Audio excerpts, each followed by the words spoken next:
इस दुनिया दे विच भावें महामारियां फैलियां होण, भावें मौत दा फरिश्ता तुरिया फिरदा होए, पर वो तुहाडे डेरे नेड़े नहीं आएगा, क्योंकि तुहाडे डेरे दे दुआले उन्हें अपने स्वर्गदूतां दी वाड़ लगाई हुई है। सो अज भी परमेश्वर ने कुछ वर्ड्स दिते आ, जिहड़े प्रोफेटिक वर्ड्स आ, मैं तुहाडे नाल जरूर शेयर करांगी। अज ही प्रार्थना जदों मैं कर रही सी कि प्रभु अज मैनू तेरे लोकां दे विच जाके जो भी तैं परोसना है वो मैनू खुराक दे, अपनी रूहानी खुराक बख्श। तो परमेश्वर ने वर्ड्स मैनू दिते सीगे। फर्स्ट नंबर सीगा कि आने वाले दिनों दे विच जनसंख्या बहुत घट जाएगी। अज रौला पै रहा कि जनसंख्या वध रही है, बहुत जल्द ये शोर पै जाएगा कि जनसंख्या एकदम घटनी शुरू हो गई। कुछ बीमारियां दे नाल मर जाएंगे, कुछ इहो जिहियां प्रॉब्लम्स मनुखां दे शरीरां दे अंदर आ जाणगियां कि नवे बच्चे पैदा करने जिहड़े आ वो इन्ने सौखे नहीं होणगे। इदां कह सकते हैं कि औरतां ते मर्दां दे जिस्म दे अंदर इहो जिहियां कमजोरियां आ सकदियां आ जिन्हां दे नाल बच्चा पैदा करना संभव ना होए, और कुछ इहो जिहे कानून बन सकते आ कि तुसी बच्चा पैदा ना करो जां एक पैदा करो जां कुछ भी किसी भी तरीके दे नाल। गॉड नोस के की हिसाब किताब आ, पर वर्ड यह आ कि जनसंख्या घटेगी और नवे जिहड़े बच्चे आ वो बहुत घट पैदा होणगे। सैकेंड, एक वड्डा तूफान आ जिहड़ा बहुत सारे देशों दे विचों दी लंघण वाला है। एक तूफान आने वाला है, वो किसी एक देश दे विच नहीं, वो तूफान बहुत सारे देशों दे विचों दी लंघण वाला और वड्डी बर्बादी लैके आने वाला है।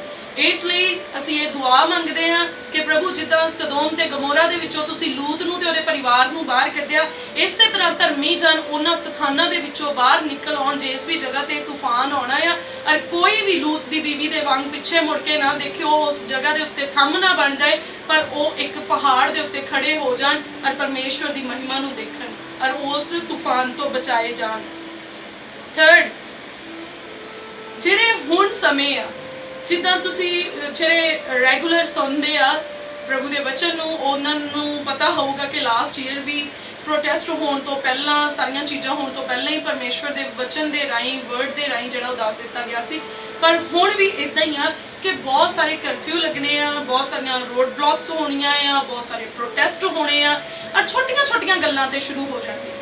पोलीटिकल बहुत होणगे, मतलब राजनीतिक तौर पर बहुत लफड़े जिहड़े होने वाले। हर देश दे विच एक राजनीतिक युद्ध जिहड़ा आ ना वो भयानक तौर पर छिड़न वाला आ, चाहे वो अरब कंट्रीज़ आ, चाहे वो यूरोप आ जां एशियन कंट्रीज़ आ। हर एक देश दे विच ये पहला तो ही आ कि राजनीतिक युद्ध जिहड़े आ लगे हुए आ, पर उन्हां दा एक बदलदा होया रूप, इन्ना भयानक रूप असीं राजनीति दा देखण वाले आ कि जिहड़ा अज तक किसी ने नहीं देखिया। इहो जिहा भयानक रूप जिहड़ा आ वो राजनीति दे विच हर एक देश दे विच बनन वाला आ, जिन्हों तुसीं थोड़े महीनों के बाद शुरू होंदा देखोगे। उन्हां चीज़ों के अगेंस्ट जदों रोड ब्लॉक्स होणगे, राह बंद किए जाणगे, रोड्स बंद किए जाणगे, कर्फ्यू लगणगे, प्रोटेस्ट होणगे, उन्हां दिनां दे वास्ते परमेश्वर दे लोकां दे लई परमेश्वर चाहुंदे आ कि जदों तुसीं इदां दी आवाज़ सुनो अपने माल मते समेत कहंदा मेरे तंबूआं दे विच आ जाओ, पर कहंदा इकट्ठे होना ना छड्डिओ। साडे अंदर कि उन्हें क्या सारे जोर दे नाल, सारे दिल दे नाल मैनू प्रेम कर, तां असीं ये नहीं कि अज तां जी रोड ब्लॉक हो गए तो असीं अज किद्दां उहदी सिताइश कर सकदे आ। हुण मीडिया दा युग आ, हफ्तियां पहला अनाउंस कर दिता जाता सी की करन वाले, 24 आवर्स पहला दस दिता जाता, ईवन के 1 आवर पहला भी दसिया जा सकता है। पर तुसी जो भी कर सकते परमेश्वर की प्रेजेंस विच जाण दे लई तुसी उस चीज़ नूं करन दे लई तैयार रहना। अपने बिस्तरे लैके अगर तुहाडी कलीसिया आ उहदे विच जाके बैठ जाओ, चर्च दे विच जाके बैठ जाओ, अगर उत्थे इंतजाम आ, अगर नहीं इंतजाम तो सैल ग्रुप जिहड़े आ वो स्टार्ट कर लो, 10-10 15-15 जने एक जगह ते इकट्ठे हो जाओ और उत्थे परमेश्वर की आराधना करनी शुरू करो। पर हर हाल दे विच परमेश्वर दा शब्द आ कि जदों तुसीं इदां दा हुंदा देखो तो तुसीं इकट्ठे होना ना छड्डिओ, पर तुसीं इकट्ठे होकर मेरी आराधना जरूर करदे रहो। सो एक चीज़ होर सी जिहड़ी मैं अज तो करीब पौना साल पहला एक पोस्ट पाई सी जिहदे विच लिखिया सीगा कि मैनू एक आवाज़ सुनाई दित्ती। वो आवाज़ सी कि बहुत छेती लोग शोर मचाउणगे कि असीं एलियंस देखे आ। पर कुछ पास्टर्स दे फोन मैनू आए सीगे, उन्होंने कहा सिस्टर सानू इदां लगदा जिद्दां तू सही सुनदियां सुनदियां गलत सुनना शुरू कर दिता है, ਜਿਹੜਾ ਆ ਉਹ ਕਨਫਿਊਜ਼ਨ ਦੇ ਵਿੱਚ ਪਾਉਂਦੀ ਆ। ਪਰ ਉਹਨਾਂ ਦੀ ਮੈਂ ਇਸ ਗੱਲ ਦੇ ਹੇਠ ਆ ਕੇ ਉਹਨਾਂ ਨੇ ਮੈਨੂੰ ਕਿਹਾ ਵੀ ਪੋਸਟ ਜਿਹੜੀ ਆ ਤੂੰ ਰਿਮੂਵ ਕਰ ਦੇ, ਤੇ ਮੈਂ ਉਹ ਪੋਸਟ ਜਿਹੜੀ ਉਹ ਡਿਲੀਟ ਕਰ ਦਿੱਤੀ ਸੀ। ਪਰ ਬਹੁਤ ਸਾਰੇ ਭੈਣ ਭਰਾ ਆ ਇੱਥੇ ਵੀ ਲਾਈਵ ਉਹ ਦੇਖ ਰਹੇ ਹੋਣਗੇ ਔਰ ਉਹ ਜਾਣਦੇ ਆ ਕਿ ਉਹ ਪੋਸਟ ਪਾਈ ਗਈ ਸੀਗੀ। ਉਹ 8-9 ਘੰਟੇ ਪੋਸਟ ਜਿਹੜੀ ਉਹ ਮੇਰੇ ਪੇਜ ਦੇ ਉੱਤੇ ਰਹੀ ਸੀਗੀ। ਕਈਆਂ ਦੇ ਕੋਲ ਉਹਨਾਂ ਦੇ ਉਸ ਪੋਸਟ ਦੇ ਸਕਰੀਨਸ਼ਾਟ ਵੀ ਆ। ਪਰ ਪਰਮੇਸ਼ਵਰ ਦੇ ਆਤਮਾ ਨੇ ਮੈਨੂੰ ਬਾਰ-ਬਾਰ ਉਹ ਚੀਜ਼ ਯਾਦ ਕਰਾਈ, ਬਾਰ-ਬਾਰ ਚੀਜ਼ ਯਾਦ ਕਰਾਈ। ਤਾਂ ਅੱਜ ਮੈਂ ਫਿਰ ਤੋਂ ਉਹ ਚੀਜ਼ ਕਹਿੰਦੀ ਆ, ਪਰਮੇਸ਼ਵਰ ਦੇ ਆਤਮਾ ਦੇ ਦੁਆਰਾ ਫਿਰ ਤੋਂ ਉਸ ਚੀਜ਼ ਨੂੰ ਕਹਿੰਦੀ ਕਿ ਬਹੁਤ ਛੇਤੀ ਬਹੁਤ ਸਾਰੇ ਲੋਕ ਏਲੀਅਨਸ ਨੂੰ ਦੇਖਣਗੇ, ਏਲੀਅਨਸ ਨਜ਼ਰ ਆਉਣਗੇ ਲੋਕਾਂ ਨੂੰ। ਮੈਂ ਜਾਣਦੀ ਨਹੀਂ ਆ, ਮੈਂ ਦੇਖੇ ਨਹੀਂ ਆ, ਮੈਨੂੰ ਪਤਾ ਵੀ ਨਹੀਂ ਏਲੀਅਨਸ ਕਿੱਦਾਂ ਹੁੰਦੇ। ਮੈਂ ਤਾਂ ਇਦਾਂ ਕਹਿੰਦੀ ਵੀ ਮੈਂ ਏਲੀਅਨ ਆ, ਮੈਨੂੰ ਤੁਸੀਂ ਦੇਖ ਲਓ, ਮੈਨੂੰ ਤਾਂ ਲੱਗਦਾ ਇਦਾਂ ਵੀ ਮੈਂ ਏਲੀਅਨ ਹੀ ਆ। ਕਰਕੇ ਏਲੀਅਨ ਦਾ ਮਤਲਬ ਹੁੰਦਾ ਪ੍ਰਗ੍ਰਹੀ ਜਿਹੜੇ ਜੀਵ ਆ, ਕਿ ਹੋਰ ਕਿਸੇ ਦੇਸ਼ ਦੇ ਜਿਹੜੇ ਆ ਜੀਵ ਹੋਣ। ਤੇ ਮੈਂ ਤਾਂ ਏਲੀਅਨ ਆ ਬਈ, ਮੈਂ ਤਾਂ ਸਵਰਗ ਤੋਂ ਆਈ ਆ, ਸਵਰਗ ਨੂੰ ਜਾਣਾ ਹੈ, ਮੈਨੂੰ ਪਰਮੇਸ਼ਵਰ ਨੇ ਹੋਕਾ ਦੇਣ ਲਈ ਭੇਜਿਆ। I am the first alien, ਮੈਂ ਇਦਾਂ ਕਹਿੰਦੀ ਆ। ਬਟ ਇਹ ਕਿਸੇ ਖਾਸ ਵਿਸ਼ੇਸ਼ ਕ੍ਰੀਏਚਰ ਦੇ ਬਾਰੇ ਵਿੱਚ ਗੱਲ ਕਰਦਾ ਆ। ਤੇ ਉਹ ਲੋਕ ਜਿਹੜੇ ਇਸ ਸੰਸਾਰ ਦੇ ਲੋਕ ਆ ਉਹ ਉਦਾਂ ਦੇ ਕਿਸੇ ਕ੍ਰੀਏਚਰਸ ਨੂੰ ਦੇਖਣਾ ਸ਼ੁਰੂ ਕਰ ਦੇਣਗੇ ਜਿਨ੍ਹਾਂ ਨੂੰ ਲੋਕ ਏਲੀਅਨਸ ਕਹਿੰਦੇ ਆ ਜਾਂ ਏਲੀਅਨਸ ਕਹਿਣਗੇ। ਇਹੋ ਜਿਹੀਆਂ ਆਵਾਜ਼ਾਂ ਬਹੁਤ ਛੇਤੀ ਸ਼ੁਰੂ ਹੋਣ ਵਾਲੀਆਂ ਆ। ਫਿਰ ਆ ਅਚਾਨਕ ਲੋਕ ਥੋੜੇ ਮਹੀਨਿਆਂ 'ਚ ਤੁਸੀਂ ਦੇਖੋਗੇ, ਥੋੜੇ ਮਹੀਨਿਆਂ ਦੇ ਵਿੱਚ ਅਚਾਨਕ ਲੋਕ ਸੁਪਰ ਨੈਚੁਰਲ ਪਾਵਰਸ ਦੀ ਜਿਹੜੀ ਆ ਉਹ ਵਰਤੋਂ ਕਰਨੀ ਸ਼ੁਰੂ ਕਰ ਦੇਣਗੇ। ਉਹ ਸੁਪਰ ਨੈਚੁਰਲ ਪਾਵਰ ਆ ਪਰ ਉਹ ਜ਼ਿਆਦਾ ਈਵਲ ਵਾਲੀ ਹੋਊਗੀ, ਡੀਮਨ ਦੇ ਨਾਲ ਜਿਹੜੀ ਸ਼ੈਤਾਨ ਵਾਲੀ ਹੋਊਗੀ, ਭੂਤਾਂ ਪ੍ਰੇਤਾਂ ਵਾਲੀ ਸੁਪਰ ਨੈਚੁਰਲ ਪਾਵਰ। ਔਰ ਉਹਦੀ ਜਿਹੜੀ ਕਵਰੇਜ ਆ ਉਹ ਮੀਡੀਆ ਦੇ ਦੁਆਰਾ ਕੀਤੀ ਜਾਊਗੀ ਔਰ ਦੇਸ਼ਾਂ ਦੇ ਵਿੱਚ ਦਿਖਾਈ ਜਾਊਗੀ, ਸਾਰੇ ਦੇਸ਼ਾਂ ਦੇ ਵਿੱਚ, ਸੰਸਾਰ ਭਰ ਦੇ ਵਿੱਚ ਦਿਖਾਈ ਜਾਊਗੀ। ਸੋ ਸੁਪਰਨੈਚੁਰਲ ਪਾਵਰ ਆ ਅਲੌਕਿਕ ਚੀਜ਼ ਆ ਜਿਹੜੀ ਕਿਸੇ ਟੈਕਨੀਕ ਦੇ ਨਾਲ ਨਹੀਂ ਆ, ਕੋਈ ਸਾਇੰਟੀਫਿਕ ਨਹੀਂ ਆ, ਪਰ ਉਹ ਸੁਪਰਨੈਚੁਰਲ ਆ, ਉਹ ਡੀਮਨ ਦੇ ਨਾਲ ਕਰਦੀ। ਕਿਉਂਕਿ ਜਿਹੜੀਆਂ ਸਾਡੇ ਕੋਲ ਸੁਪਰਨੈਚੁਰਲ ਪਾਵਰਸ ਪਰਮੇਸ਼ਵਰ ਨੇ ਆਪਣੇ ਲੋਕਾਂ ਨੂੰ ਦਿੱਤੀਆਂ ਉਹ ਬਹੁਤ ਪੋਜ਼ਿਟਿਵ ਆ, ਉਹ ਬਹੁਤ ਲੰਬੇ ਸਮੇਂ ਤੋਂ ਕੰਮ ਕਰਦੀਆਂ ਆ ਰਹੀਆਂ ਆ। ਔਰ ਉਹ ਸਾਨੂੰ ਜਿਹੜੀਆਂ ਕਿਸੇ ਨੂੰ ਦੱਸਣ ਜਾਂ ਵਿਖਾਉਣ ਦੀ ਜ਼ਰੂਰਤ ਨਹੀਂ ਆ, ਕਿਉਂਕਿ ਸਾਨੂੰ ਆਥੋਰਾਈਜ਼ ਕੀਤਾ ਗਿਆ। ਬਾਈਬਲ ਦੇ ਵਿੱਚ ਲਿਖਿਆ ਜੇ ਕੋਈ ਨੇਚਾ ਕਰਿਆ ਦੇ ਬਪਤਿਸਮਾ ਲਵੇ ਉਹਦੇ ਨਾਲ ਇਹ ਨਿਸ਼ਾਨ ਹੋਣਗੇ ਕਿ ਉਹ ਮੇਰਾ ਨਾਮ ਲੈ ਕੇ ਭੂਤਾਂ ਨੂੰ ਕੱਢਣਗੇ। ਤਾਂ ਸਾਡੇ ਦੁਆਰਾ ਉਹ ਹੁੰਦੇ ਆ ਪ੍ਰਭੂ ਯਿਸੂ ਮਸੀਹ ਜੀ ਦੇ ਨਾਮ ਦੇ ਵਿੱਚ। ਰੋਗੀਆਂ ਦੇ ਉੱਤੇ ਹੱਥ ਰੱਖਣਗੇ ਤਾਂ ਰੋਗੀ ਚੰਗੇ ਹੋ ਜਾਣਗੇ। ਤਾਂ ਉਹ ਕੰਮ ਹੋ ਰਹੇ ਆ ਪਰਮੇਸ਼ਵਰ ਦੇ ਲੋਕਾਂ ਦੇ ਦੁਆਰਾ। ਇਦਾਂ ਦੀ ਸੁਪਰਨੈਚੁਰਲ ਪਾਵਰ ਨਹੀਂ, ਪਰ ਕੰਪਲੀਟਲੀ ਡਿਫਰੈਂਟ ਜਿਹੜੀ ਸ਼ੈਤਾਨ ਦੇ ਵੱਲੋਂ ਹੋਊਗੀ। ਔਰ ਉਹ ਬੜੀ ਜ਼ਬਰਦਸਤ ਹੋਊਗੀ ਔਰ ਲੋਕਾਂ ਨੂੰ ਆਪਣੇ ਵੱਲ ਖਿੱਚਣ ਦੇ ਲਈ ਹੋਊਗੀ, ਲੋਕਾਂ ਦੀ ਅਟਰੈਕਸ਼ਨ ਆਪਣੇ ਵੱਲ ਇਕੱਠੇ ਕਰਨ ਦੇ ਲਈ ਹੋਏਗੀ। ਔਰ ਬਹੁਤ ਸਾਰੇ ਲੋਕ ਉਹਨਾਂ ਚੀਜ਼ਾਂ ਦੇ ਪਿੱਛੇ ਦੌੜਨਗੇ ਔਰ ਉਹਨਾਂ ਚੀਜ਼ਾਂ ਨੂੰ ਸਿੱਖਣ ਦੀ ਕੋਸ਼ਿਸ਼ ਕਰਕੇ ਆਪਣੇ ਟਰੈਕ ਤੋਂ ਜਿਹੜੇ ਆ ਉਹ ਪਿੱਛੇ ਹਟ ਜਾਣਗੇ। ਇਹੋ ਜਿਹੀਆਂ ਸੁਪਰਨੈਚੁਰਲ ਪਾਵਰਸ ਜਿਹੜੀਆਂ ਆ ਉਹ ਹੁਣ ਬਹੁਤ ਛੇਤੀ ਉਹਨਾਂ ਦੀ ਪ੍ਰੈਜੈਂਟੇਸ਼ਨ ਜਿਹੜੀ ਆ ਉਹ ਲੋਕਾਂ ਦੇ ਸਾਹਮਣੇ ਮੀਡੀਆ ਦੇ ਰਾਹੀਂ ਆਉਣੀ ਜਿਹੜੀ ਆ ਸ਼ੁਰੂ ਹੋ ਜਾਊਗੀ। ਬਹੁਤ ਸਾਰੀਆਂ ਇਹੋ ਜਿਹੀਆਂ ਘਟਨਾਵਾਂ ਹੋਣ ਵਾਲੀਆਂ ਆ ਜਿਹੜੀਆਂ ਸਾਇੰਸਦਾਨ ਆ, ਜਿਹੜੇ ਵਿਗਿਆਨੀ ਆ, ਜਿਹੜੇ ਉਹਨਾਂ ਦੀ ਸਮਝ ਤੋਂ ਬਾਹਰ ਆ। ਸੁਪਰਨੈਚੁਰਲ ਹੋਣਗੀਆਂ ਉਹ ਚੀਜ਼ਾਂ ਔਰ ਉਹ ਪਰਮੇਸ਼ਵਰ ਦੇ ਵੱਲੋਂ ਹੋਣਗੀਆਂ। ਜਿਹੜੀਆਂ ਪਹਿਲਾਂ ਅਸੀਂ ਗੱਲ ਕਰਦੇ ਸੀ ਉਹ ਵੈਰੀ ਦੇ ਵੱਲੋਂ ਆ, ਪਰ ਜਿਹੜੀਆਂ ਇਹ ਆ ਸਾਇੰਸ ਦੀ ਸਮਝ ਤੋਂ ਬਾਹਰ ਹੋਣਗੀਆਂ। ਇਦਾਂ ਫਰਜ਼ ਕਰ ਲਓ ਇੱਕਦਮ ਕਲਾਈਮੇਟ ਚੇਂਜ ਹੋ ਗਿਆ, ਜੀਨਸ ਚੇਂਜ ਹੋ ਜਾਣਗੇ ਲੋਕਾਂ ਦੇ, ਮਨੁੱਖਾਂ ਨੂੰ ਜੰਮਣਗੇ ਪਰ ਮਨੁੱਖਾਂ ਵਰਗੇ ਬੱਚਿਆਂ ਦੀ ਜਿਹੜੀ એનર્ਜੀ ਮਨੁੱਖਾਂ ਵਾਲੀ ਨਹੀਂ ਹੋਊਗੀ। ਸੋ ਪਰਮੇਸ਼ਵਰ ਇੱਕ ਤਰੀਕੇ ਦੇ ਨਾਲ ਕੁਝ ਇਹੋ ਜਿਹਾ ਚੇਂਜ ਕਰਨ ਵਾਲੇ ਆ ਜਿਹੜਾ ਸਮਝ ਤੋਂ ਪਰੇ ਆ, ਬਿਲਕੁਲ ਮਨੁੱਖਾਂ ਦੀ ਸਮਝ ਤੋਂ ਪਰੇ ਆ ਔਰ ਸਾਇੰਸ ਦੀ ਸਮਝ ਤੋਂ ਵੀ ਜਿਹੜਾ ਆ ਉਹ ਪਰੇ ਆ। ਨਾ ਉਹ ਜੋਤਸ਼ੀਆਂ ਦੀ ਸਮਝ ਦੇ ਵਿੱਚ ਆ, ਨਾ ਉਹ ਗਿਆਨੀਆਂ ਦੀ ਸਮਝ ਦੇ ਵਿੱਚ ਆ, ਨਾ ਉਹ ਵਿਗਿਆਨੀਆਂ ਦੀ ਸਮਝ ਵਿੱਚ ਆ। ਉਹ ਮੇਰੇ ਯਹੋਵਾ ਦੀ ਸਮਝ ਦੇ ਵਿੱਚ ਆ ਔਰ ਉਹ ਮੇਰਾ ਯਹੋਵਾ ਪਰਮੇਸ਼ਵਰ ਇਸ ਧਰਤੀ ਤੇ ਬਹੁਤ ਛੇਤੀ ਕਰਨ ਵਾਲਾ ਆ। ਬਹੁਤ ਸਾਰੀਆਂ ਉਹ ਚੀਜ਼ਾਂ ਜਿਹੜੀਆਂ ਪਵਿੱਤਰ ਸ਼ਸਤਰ ਦੇ ਵਿੱਚ ਲਿਖੀਆਂ ਆ ਉਹ ਹੁਣ ਖੁੱਲਣੀਆਂ ਆ। ਕੁਝ ਮਹੀਨਿਆਂ ਦੇ ਬਾਅਦ ਸ਼ੁਰੂ ਹੋ ਜਾਣੀਆਂ, ਕੁਝ ਆਉਣ ਵਾਲੇ ਸਾਲਾਂ ਦੇ ਵਿੱਚ ਤੁਸੀਂ ਦੇਖੋਗੇ। ਤਾਂ ਆਉਣ ਵਾਲੇ 8-9 ਸਾਲ ਇੰਨੇ ਭਿਆਨਕ ਆ, ਮਹਾ ਭਿਆਨਕ ਆ, ਤੁਸੀਂ ਕੰਪਲੀਟਲੀ ਉਹਦੇ ਵਿੱਚ ਸੰਸਾਰ ਨੂੰ ਚੇਂਜ ਹੁੰਦਿਆਂ ਦੇਖ ਲਓਗੇ। ਕੰਪਲੀਟਲੀ 8-9 ਸਾਲ ਦੇ ਵਿੱਚ ਸੰਸਾਰ ਦਾ ਜਿਹੜਾ ਇੱਕ ਚਿਹਰਾ ਮੋਹਰਾ ਆ ਉਹ ਹਮੇਸ਼ਾ ਦੀ ਤਰ੍ਹਾਂ ਦਾ ਨਹੀਂ ਹੋਊਗਾ, ਹੌਲੀ ਹੌਲੀ ਬਦਲਣ ਵਾਲਾ ਨਹੀਂ ਹੋਊਗਾ।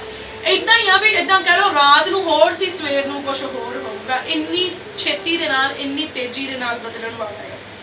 ਔਰ ਇੱਕ ਜਿਹੜੀ ਭਿਆਨਕ ਚੀਜ਼ ਆ ਉਹ ਇਹ ਆ ਕਿ ਦਾਨਵਾਂ ਦੀ ਗਿਣਤੀ ਵਧਣ ਵਾਲੀ ਆ। ਦਾਨਵ ਕਹਿ ਲਓ, ਰਾਖਸ਼ਸ ਕਹਿ ਲਓ, ਉਹਨਾਂ ਦੀ ਗਿਣਤੀ ਜਿਹੜੇ ਬੁਰੀਆਂ ਸ਼ਕਤੀਆਂ ਦੇ ਨਾਲ ਭਰੇ ਹੋਏ ਆ, ਬੁਰੀ એનર્ਜੀ ਦੇ ਨਾਲ, 네ਗੇਟਿਵ એનર્ਜੀ ਦੇ ਨਾਲ ਭਰੇ ਹੋਏ ਆ, ਪੁੱਠੇ ਕੰਮ ਕਰਦੇ ਆ ਦਾਨਵ ਲੋਕ। ਤੁਸੀਂ ਅੰਡਰਸਟੈਂਡ ਕਰ ਸਕਦੇ ਹੋ ਉਸ ਚੀਜ਼ ਨੂੰ। ਮੇਰੇ ਕੋਲ ਸ਼ਾਇਦ ਪਰਫੈਕਟ ਵਰਡ ਨਹੀਂ ਆ, ਪਰ ਦਾਨਵ ਮੇਰੇ ਕੋਲ ਇਹੀ ਵਰਡ ਸੀਗਾ ਕਿ ਦਾਨਵ ਜਿਹੜੇ ਮਨੁੱਖ ਆ ਉਹਨਾਂ ਦੀ ਗਿਣਤੀ ਬਹੁਤ ਵਧਣ ਵਾਲੀ। ਹੁਣ ਆਪਾਂ ਨੂੰ ਥੋੜੇ ਲੱਗਦੇ, ਆਪਾਂ ਕਹਿੰਦੇ ਫਲਾਨਾ ਬੰਦਾ ਇਦਾਂ, ਹਾਲੇ ਉਹ ਅਸਲ ਦੇ ਵਿੱਚ ਦਾਨਵ ਨਹੀਂ, ਦਾਨਵਾਂ ਵਰਗੇ ਕੰਮ ਕਰਦੇ ਆ, ਪਰ ਦਾਨਵ ਵਧਣਗੇ। ਦਾਨਵ ਐਕਚੁਅਲ ਦੇ ਵਿੱਚ ਜਿਹੜੇ ਰਾਖਸ਼ਸ ਆ ਉਹ ਵਧਣਗੇ। ਅਰੇ ਜਿਹੜੇ ਬੱਚੇ, ਇੱਕ ਤਾਂ ਸਾਡੇ ਹੋ ਗਏ ਜਿਹੜੇ ਪਰਮੇਸ਼ਵਰ ਦਾ ਭੈ ਮੰਨਦੇ ਆ ਲੋਕ, ਉਹਨਾਂ ਦੇ ਬੱਚੇ, ਜਿਹੜੇ ਉਹਨਾਂ ਦੇ ਬੱਚੇ ਆ ਉਹ ਤਾਂ ਓਬਵੀਅਸਲੀ ਕਿ ਜੇ ਅਸੀਂ ਪਰਮੇਸ਼ਵਰ ਦੇ ਹੁਕਮਾਂ ਨੂੰ ਫੋਲੋ ਕਰੂੰਗੇ ਤਾਂ ਸਾਡੇ ਬੱਚਿਆਂ ਦੇ ਅੰਦਰ ਉਹੀ ਜੀਨਸ ਜਾਣਗੇ ਪਰਮੇਸ਼ਵਰ ਵਾਲੇ। ਪਰ ਜਿਹੜੇ ਦਾਨਵ ਵਧਣ ਵਾਲੇ ਆ, ਇਹੋ ਜਿਹੇ ਬੱਚਿਆਂ ਦਾ ਜਨਮ ਹੋਣ ਵਾਲਾ ਆ ਜਿਨ੍ਹਾਂ ਦੇ ਲਈ ਮੈਡੀਸਿਨਸ ਯੂਜ਼ ਕੀਤੀਆਂ ਜਾਣਗੀਆਂ ਕਿ ਉਹ ਆਮ ਮਨੁੱਖਾਂ ਵਰਗੇ ਨਾ ਹੋਣ। ਇਹ ਸੁਣਨ ਨੂੰ ਅਜੀਬ ਲੱਗਦੀਆਂ ਆ, ਬਹੁਤ ਸਾਰੇ ਲੋਕਾਂ ਨੂੰ ਇਹ ਗੱਲਾਂ ਅਜੀਬ ਲੱਗਣੀਆਂ ਆ, ਪਰ ਤੁਸੀਂ ਜਦੋਂ ਇਹਨਾਂ ਨੂੰ ਹੁੰਦਿਆਂ ਹੋਇਆਂ ਦੇਖੋਗੇ ਤਾਂ ਤੁਸੀਂ ਇਹਨਾਂ ਨੂੰ ਫੇਰ ਤੁਹਾਨੂੰ ਇਹ ਹਕੀਕਤ ਨਜ਼ਰ ਆਉਣਗੀਆਂ। ਐਕਚੁਅਲ ਦੇ ਵਿੱਚ ਉਹ ਡਾਕਟਰਸ ਦੇ ਕੋਲੇ ਜਾਣਗੇ, ਟ੍ਰੀਟਮੈਂਟ ਕਰਵਾਉਣਗੇ ਕਿ ਉਹਨਾਂ ਦੇ ਬੱਚਿਆਂ ਦੇ ਬ੍ਰੇਨ ਕਿੱਦਾਂ ਦੇ ਹੋਣ, ਉਹਨਾਂ ਦੇ ਬੱਚਿਆਂ ਦੇ ਮਸਲਸ ਕਿੱਦਾਂ ਦੇ ਹੋਣ, ਉਹਨਾਂ ਦੇ ਅੰਦਰਲੀ ਪਾਵਰ ਕਿੰਨੀ ਕੁ ਹੋਏ। ਉਹ ਦਵਾਈਆਂ ਦੇ ਨਾਲ, ਉਹ ਦੇਖਣ ਨੂੰ ਦਵਾਈਆਂ ਲੱਗਣੀਆਂ ਆ, ਪਰ ਐਕਚੁਅਲ ਦੇ ਵਿੱਚ ਉਹ ਜਿਹੜੇ ਆ ਉਹ ਦਾਨਵਾਂ ਦੇ ਜੀਨਸ ਜਿਹੜੇ ਆ, ਉਹਨਾਂ ਦੇ ਅੰਦਰ ਜਾਨਵਰਾਂ ਦੀਆਂ એનર્ਜੀ, ਜਿਹੜੀਆਂ ਜਾਨਵਰਾਂ ਵਾਲੇ ਸੈੱਲ ਉਹਨਾਂ ਦੇ ਅੰਦਰ ਪਾਏ ਜਾਣੇ ਆ।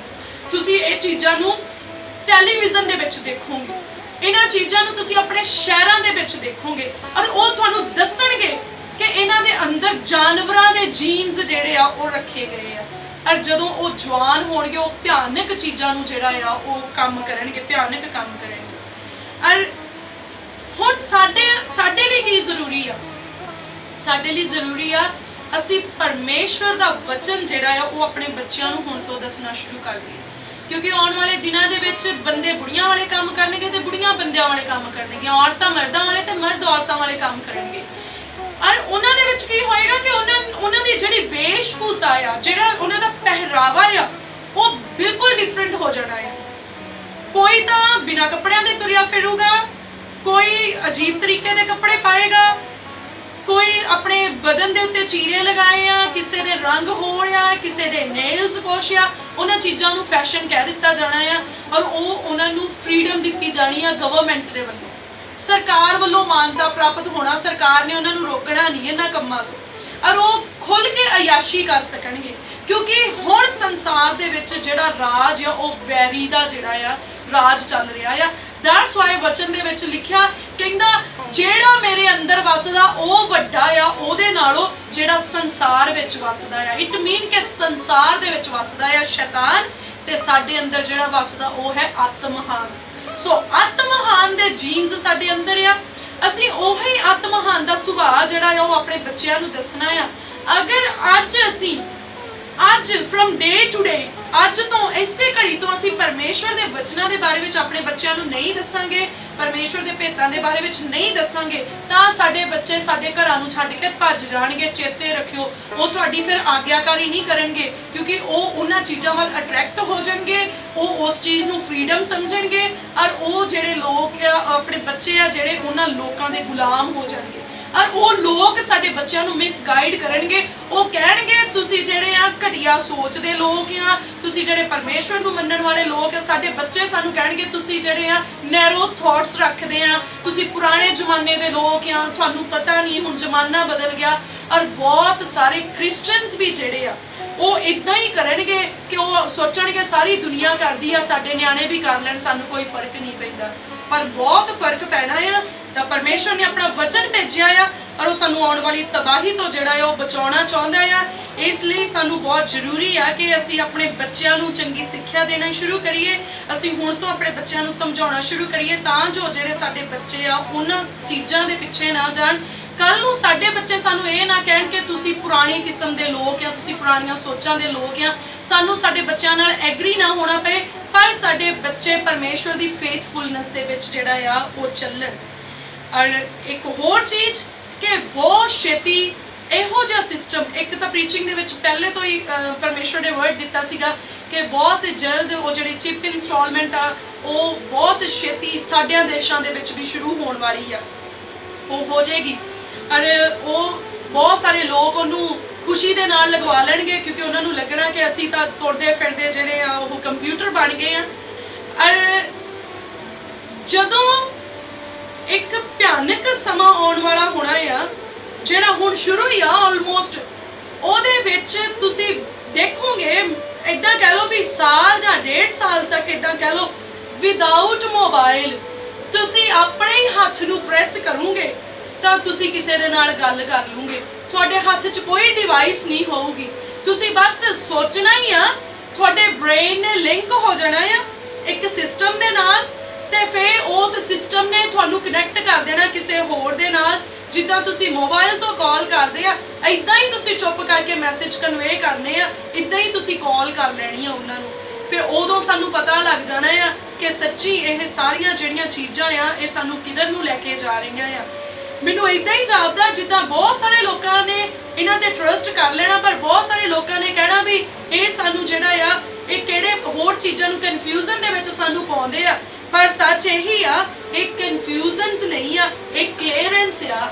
ਇਹ ਸਾਡੇ ਲਈ ਪਰਮੇਸ਼ਵਰ ਨੇ ਪਹਿਲਾਂ ਇਸ ਲਈ ਭੇਜੇ ਆ ਕਿਉਂਕਿ ਪਰਮੇਸ਼ਵਰ ਸਾਨੂੰ ਆਉਣ ਵਾਲੇ ਸਮੇਂ ਦੇ ਲਈ ਪ੍ਰਪੇਅਰ ਕਰਨਾ ਚਾਹੁੰਦੇ ਆ। ਪਰਮੇਸ਼ਵਰ ਸਾਨੂੰ ਰੂਹ ਦੇ ਵਿੱਚ ਤਿਆਰ ਕਰਨਾ ਚਾਹੁੰਦੇ ਵੀ ਜਦੋਂ ਇਦਾਂ ਹੋਣਾ ਆ ਤੁਸੀਂ ਪਹਿਲਾਂ ਹੀ ਤਿਆਰ ਹੋਣਾ ਆ ਵੀ ਤੁਸੀਂ ਕੀ ਕਰਨਾ ਆ। ਕਿਉਂਕਿ ਵਚਨ ਦੇ ਵਿੱਚ ਵੀ ਇਦਾਂ ਲਿਖਿਆ, ਕਹਿੰਦਾ ਉਹ ਆਪਣੇ ਨਬੀਆਂ ਨੂੰ ਦੱਸੇ ਬਿਨਾ ਕੁਛ ਨਹੀਂ ਕਰਦਾ। ਉਹ ਕੋਈ ਵੀ ਕੰਮ ਕਰਨ ਤੋਂ ਪਹਿਲਾਂ ਆਪਣੇ ਲੋਕਾਂ ਦੇ ਉੱਤੇ, ਆਪਣੇ ਚਾਹਣ ਵਾਲੇ ਲੋਕਾਂ ਦੇ ਉੱਤੇ ਆਪਣੇ ਭੇਟਾਂ ਨੂੰ ਪ੍ਰਗਟ ਕਰਦਾ ਆ। ਸੋ ਆਪਾਂ ਬਾਈਬਲ ਦੇ ਵਿੱਚ ਵੀ ਬਹੁਤ ਸਾਰੇ ਕੰਮ ਦੇਖਦੇ ਆ ਜਿਹੜੇ ਪਰਮੇਸ਼ਵਰ ਨੇ ਕਿੰਨੇ ਸਾਲ ਪਹਿਲਾਂ ਹੀ ਜਿਹੜੇ ਉਹ ਦੱਸ ਦਿੱਤੇ ਸੀ। ਜਿੱਦਾਂ ਇਦਾਂ ਕਹਿ ਲਓ ਵੀ ਜਦੋਂ ਯੂਸਫ ਦੇ ਸਮੇਂ ਦੇ ਵਿੱਚ ਕਾਲ ਪਿਆ ਸੀਗਾ, ਉਹ ਕਿੰਨੇ ਸਾਲ ਪਹਿਲਾਂ ਹੀ ਪਤਾ ਲੱਗ ਗਿਆ ਸੀ ਤਾਂ ਜੋ ਉਸ ਵੇਲੇ ਉਹ ਕਣਕ ਨੂੰ ਸਟੋਰ ਕਰਦੇ। ਉਹਨਾਂ ਨੇ ਕੀਤਾ, ਪਰਮੇਸ਼ਵਰ ਦੀ ਆਵਾਜ਼ ਨੂੰ ਸੁਣਿਆ ਤੇ ਫਿਰ ਉਹ ਬਚਾਏ ਵੀ ਗਏ, ਉਹ ਭੁੱਖੇ ਨਹੀਂ ਮਰੇ। ਇਸੇ ਤਰੀਕੇ ਦੇ ਨਾਲ ਕੁਝ ਕੰਮ ਤੁਸੀਂ ਆਉਣ ਵਾਲੇ ਮਹੀਨਿਆਂ 'ਚ ਦੇਖਣੇ ਆ, ਕੁਝ ਕੰਮ ਤੁਸੀਂ 1-2 ਸਾਲਾਂ ਤੱਕ ਦੇਖਣ ਲੱਗ ਜਾਣਾ ਆ। ਬਹੁਤ ਲੌਂਗ ਟਾਈਮ ਨਹੀਂ ਆ, ਸ਼ਾਰਟ ਟਾਈਮ ਹੀ ਆ, ਪਰ ਜਦੋਂ ਤੁਸੀਂ ਦੇਖਣਾ ਆ ਉਹ ਤੋਂ ਪਹਿਲਾਂ ਤੁਹਾਨੂੰ ਪਰਮੇਸ਼ਵਰ ਪ੍ਰਪੇਅਰ ਕਰਨਾ ਚਾਹੁੰਦੇ ਆ। ਇਸ ਲਈ ਮਾਈ ਡੀਅਰ ਫਰੈਂਡਸ, ਜੇ ਪਰਮੇਸ਼ਵਰ ਨੇ ਵਰਡ ਭੇਜੇ ਆ ਇਹਨਾਂ ਨੂੰ ਤੁਸੀਂ ਹਾਸੇ ਨਾਲ ਨਾ ਲਿਓ, ਇਹਨਾਂ ਨੂੰ ਤੁਸੀਂ ਲਾਈਟਲੀ ਨਾ ਲਿਓ, ਇਹਨਾਂ ਦੇ ਲਈ ਬਹੁਤ ਕੰਸਰਨ ਹੋ ਜਿਓ ਕਿਉਂਕਿ ਪਰਮੇਸ਼ਵਰ ਤੁਹਾਨੂੰ ਸੇਵ ਕਰਨਾ ਚਾਹੁੰਦੇ ਆ। ਤੇ ਮੈਂ ਯਕੀਨ ਕਰਦੀ ਆ ਜੇ ਤੁਸੀਂ ਈਮਾਨ ਰੱਖ ਕੇ ਪ੍ਰਾਰਥਨਾ ਕਰੋਗੇ ਫਿਰ ਆਪਾਂ ਸਾਰਿਆਂ ਨੇ ਬਚਾਏ ਜਾਣਾ ਆ। ਸੋ ਪਰਮੇਸ਼ਵਰ ਦੀ ਕਿਰਪਾ ਤੁਹਾਡੇ ਸਾਰਿਆਂ ਦੇ ਉੱਤੇ ਹੋਏ।